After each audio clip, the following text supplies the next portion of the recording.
ሰሉስ 24 ጥቅምቲ ምሸት 2013 ዓ.ም ኩናት ጽንተት ብዕሊ ዝተጀመረላ ቀደማ ሚኒስትር ኢትዮጵያ አብይ አህመድ ከሓዲ ጁንታይሉ ንሕወሓት ሰይሙ አንጻር ተጋሩ ወፍሪዝ ጀመረላ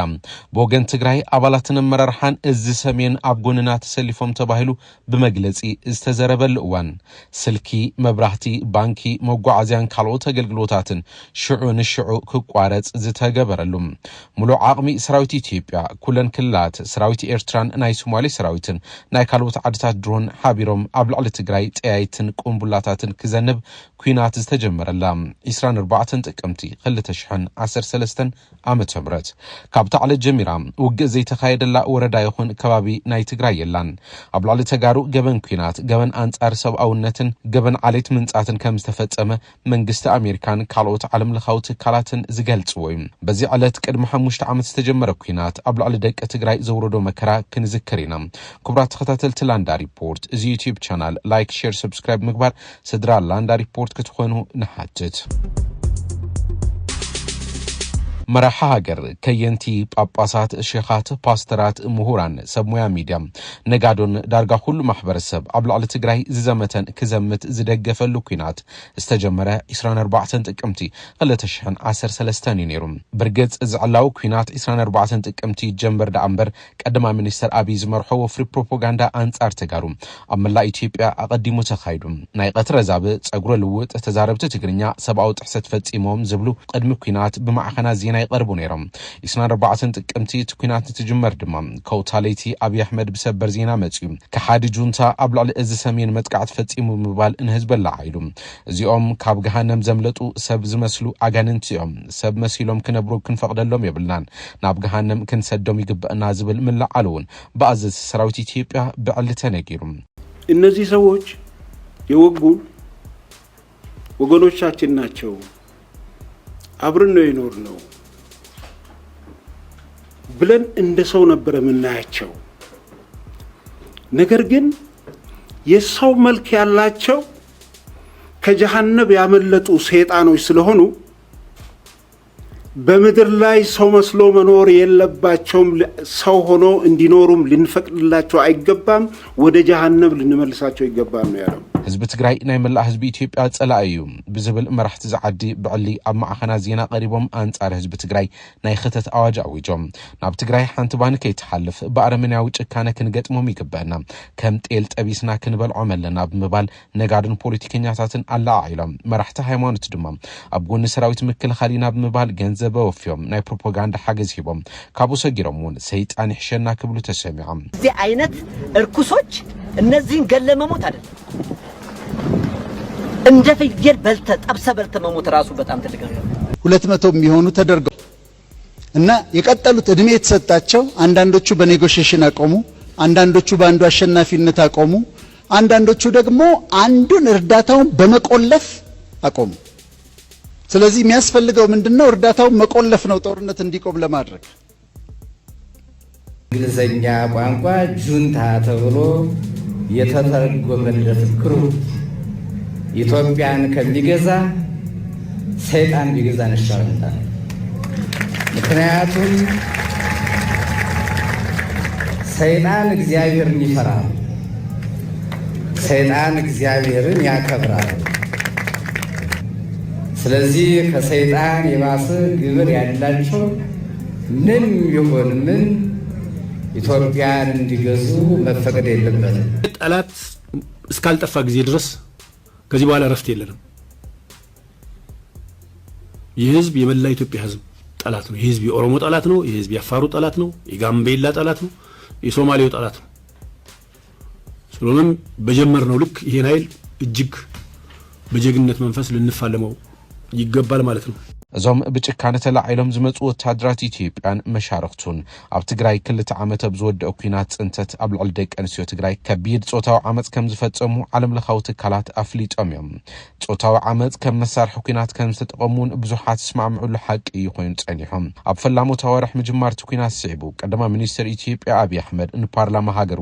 ደቂ ኣንስትዮ ብወዲ ተባዕታይን ተደፊረን ወታደራት ግና ብሳንጃ እዮም ተደፊሮም ዝብል ዘረባ ስሚዑ ነይሩ ኣብ ትግራይ ጾታውን ጾታ ተኮር عمتن سفيحن سلطان منبارو كمون كبير تحسس عالم لخاو حق سبعو مسلاتن سبعو نتن مخانو كم جونوسايد جبنات أنتار سبعو نتن جبنات كيناتن زعمسلو عالم لخاو جبنات قصر مخانو مصنعتات يحبرم قبل علدك تግራይ ኣብ ግዜ ኩናት ዝተፈጸመ ጥቃት ካብ ባህልን ንቡርን ዝግበር ጾታው ርክብ ወጻይ ካልኦት መንገድታት ምጥቃም ኣብ ልዕሊ ደቂ ኣንስትዮ ጾታው ዓመጽ በጽሑ ኣብ ልዕሊ ደቂ ተባዕትዮ ተጋሩውን ዓመጽ ብዕጡቃት ተፈጺሙ ኣብ ልዕሊ ደቂ ኣንስትዮ ትግራይ ጾታው ዓመጽ ወታደራት ኤርትራ ኢትዮጵያን ዕጡቃት ኣምሓራን ትፍጽሙ እቲ ግዜ ሕዚዩ ኩልኹም ተጋሩ ክነጥፈአኩም ኢና ወድኺ አንጻርና ይዋጋዓሎ ከመይ ከተማርር ትኽእሊ ክንዕምጸኪ ይግባኣኪ ንሕና ኤርትራውያን ከም ተጋሩ ይኮናን ጽሩያትን ጥዑያትን ኢና ኮንደመይን ጥቀበን ደጊም ኸይትወልድን ደጊም ኽትግራይ ቆልዓ ክትወልደን ፈቅድን ዘርእኹም ኣብዚ ከቋርጽ ኣለዎ ምሳና ጾታው ርክብ ክትገብራ ዕድለኛታት ይኽን ትግራይ ቆልዓ ድሕር ሕዘይ ትወልዳን ምናልባት ካባናን ትወለድክን ካብ ተጋሩ ነፃ ዝኾነ ከባቢ ኢና እንደሊ እዚ ማህፀን ወያነ ጁንታ ዘፍረዩ ክትፈ ኣለዎም ኣብዚ እንተዘይ ቋሪጹ ቆልዑ ደቅኹም ክትወልድ ኢኹም ንዓና ድማ ክትጸጉምና ካብ HIV ነፃ እንትኾይን ክጽቡቕ ኣነለኒ ንነዊሕ እዋን ክትሳቀይ ኢኺ ኩሉ ወዲ ተባዕታይ ክቀትል የተኣዚዘ ኩሉ ወያነ ኣብ ኩናተይ ንወዶን በዝመ ገዲና እዚ ብሄር ንውዶም ክቀትለክየ እታ ናይ መወዳእታ ጾታው ርክብ ተሓጎስላ ሓለፋ ኣየይ ገብረልክ ዘለኹ ክትንድዮ ይገባም ኩላ ትግራዊት ክትሳቀለዋ ካብ እንሓንቲ ንስኺ ኢኺ ናይ ቀትሪ ዝቢ ንዓና ዘሳቅ ጁንታና ወለድ ክብ ምዃንኺ ዋጋ ክትኸፍሊ ይግባ እዚኦምን ካልኦት ዘረባታት እናስምዑዮም እቲ ጾታው ጥቃት ይፍጽሙ ነይሮም ማህሌት ጓል 20 ዓመት ንእስቲ ነባሪት ምዕራብ ትግራይ ዳንሻ ያ ነይራ ጽንቶታው ኩናትን ትጅመር ነብሳን ምድሓን ናብ ሽረንዳ ስላሴ ክትጓዓዝ ወሲና ሕዳር 1 2013 ዓመተ ምህረት ድማ ኣብ ወልቃይት ዓድረመጽ በጽሓ ኣብቲ ግዜ ብዕጡቃት ፋኖን ሰራዊት ኤርትራን ኣብ ኬላ ተታሒዛ ክልተ ዕጡቃት ፋኖን ሰለስተ ወታደራት ኤርትራን ሒዞም ናብ ሓደ ገዛ ወሲዶም ኣብ ዕለት ሙሉእ ምሸት በተደጋጋሚ ክዕምጽ ዋምሲም ማህሌት ኣብቲ ግዜ ነቶም ይዕምጽዋ ዝነበሩ ዕጡቃት ክትከላኸልን ክትቃለሶምን ፈቲና ኮይኑ ግና ብዝሓዝዎ ሰደፍ ብረትን በትርን ተጠቂሞም በተደጋጋሚ ወቂዖም ጸጋማይ እግራን ኢዳን ክትስበር ገይሮም በቲ ዝበጽሓ ዓመጽ ድማ ማህፀና ይሕምማ የቃጽላ ምስቃንዛ ድማ ትነብረላ ማህሌት እቶም ወታደራት ኤርትራን ዕጡቃት ኣምሓራን ክደፍርዋ ከለው ብፍላይ ዕጡቃት ኤርትራ ንስኽ ትግራዊት ኢኺ ማህፀን ትግራዊት ድማ ክጠፍ ኣለዎ ምኽንያቱ ተጋሩ ዴታት ኮልዳ ይብለንን እዚ ብሄር ክጠፍ ይዘለዎ እናበሉ እናተዛረቡ ይዕምጽዋ ዝነበሩ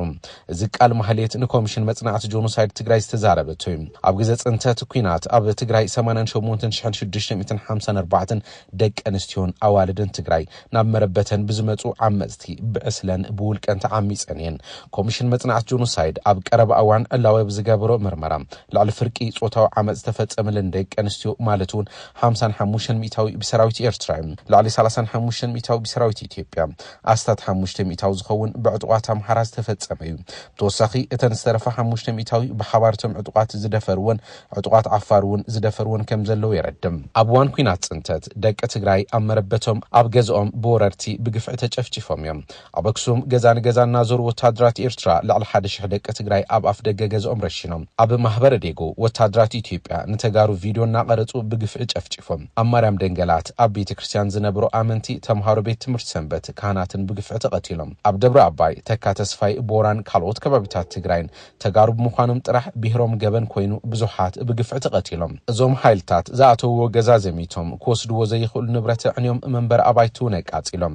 ብመሬት ዘይወድኡ ህዝቢ ድማ ብነፈርቲ ውግእ ደብዲቦም ኣብ ዕዳጋ መዕቆቢ ተመዛበልቲ ኣብያተ ትምህርቲ መንበር ኣባይቲ ኣብያተ እምነትን ዝተፈላለዩ ትካላትን ብነፈርቲ ደብዲቦም ህፃናትን ኣዴታትን ሓዊሱ በቶም ደብዳባት ብዙሓት ህይወቶም ሓሊፉ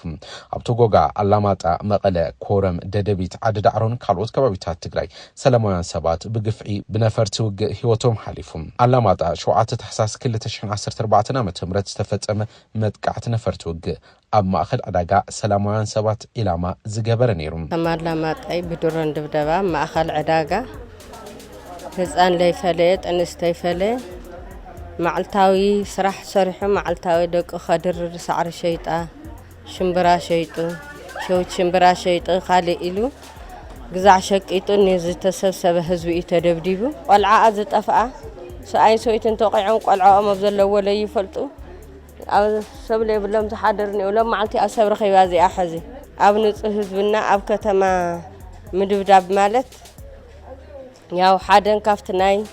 ዘርኢ ምንጻት ኢልካ ክትወስደ ትኽእልካ 24 ጥቅምቲ 2013 ዓመተ ምህረት ዝጀመረ ኩናት ህይወታ ማእተ ሸሓት በሊዑ ብተወሳኺ ድማ ልዕሊ 10 ቢልዮን ዶላር ጉድኣት ኣብ መሰረተ ልምዓት ትምህርቲ ጥዕና ትካላት ሃይማኖትን ማሕበራዊ ትካላትን ኣብፅሑ ኣብ ናይ ኢኮኖሚያዊ ትካላትን ሃፍቲ ተፈጥሮን ድማ ከቢድ ኪሳራ ዘብፅሐ ጽንተት ኩናት ካብ ዝጀመር እነሆ ሎሙዓንቲ 5 ዓመት መሊእዎሎም ሰባት ብርሃጾም ዝዓቀርዎ ገንዘብ ባንክ ስለዝተዓጽወ ኣውጽኦም ክጥቀሙ ዘይከኣልሉ ኣብ ትግራይ ዘእቱ መንገድታት ዕጽዋት ብምንባሮም ሸቐጣት ይኹን መድሓኒት ናብ ትግራይ ከይኣቱ ተኸልኺሉ ነይሩ ብሰንኪ ስእነት መድሓኒት ሰብ ዋና ፋርማሲ ከይተረፈ ህይወቶም ሓሊፍ እዩ ትካላት ንግዲ እውን ስራሕ ደው ዘበላሉ እዩ ነይሩ ብሓደ ግዜ ከይዓጽወ እናርአየና ጸኒሑ ሕዚ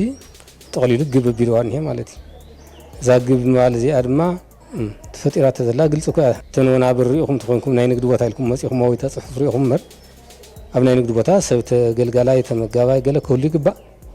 ያው ተዓጽያንያ ከምታ ባንክ ማለት አገልግሎት ቴሌኮሙኒኬሽን ተቋሪጹ መራኸብ መንገድታት እውን ተኸልኺሉ ህዝቢ ትግራይ ንኽልተ ዓመታት ተዓጽዩ ምስ ዓለም ከይራኸብ ተገይሩ ኣብዚ ከቢድ ጸልማት ግዜ ደቂ ትግራይ ሓቢሮም ተቃሊሶም መናእሰይ መምህራን ሓካይም ሓረስቶት ሰራሕተኛታት መንግስቲ ኢንጂነራት ጋዜጠኛታት ነጋዶ ኩሎም ደቂ ትግራይ ብዘይፈላላይ ምህላወ ናብ ቃልሲ ወፊሮም እምቢ ኣብ መረበተ የመውትን ብምባል ኣብ ላዕሊ ቀተልቲ ኣሕዋቱን ደፈርቲ ሓፍቱን ሕነክ ፈዲ ብጀግነት ተዋዲቑ ዓዲ መሊኣ ካብ ምጥፋእ ድማ ሰራዊት ትግራይ ቅድሚ 3 ዓመት 23 ጥቅምቲ 2015 ዓመተ ምህረት ድማ ኣብ ፕሪቶሪያ ተጻብኦ ምቁራጽ ክፍረም ገይሩ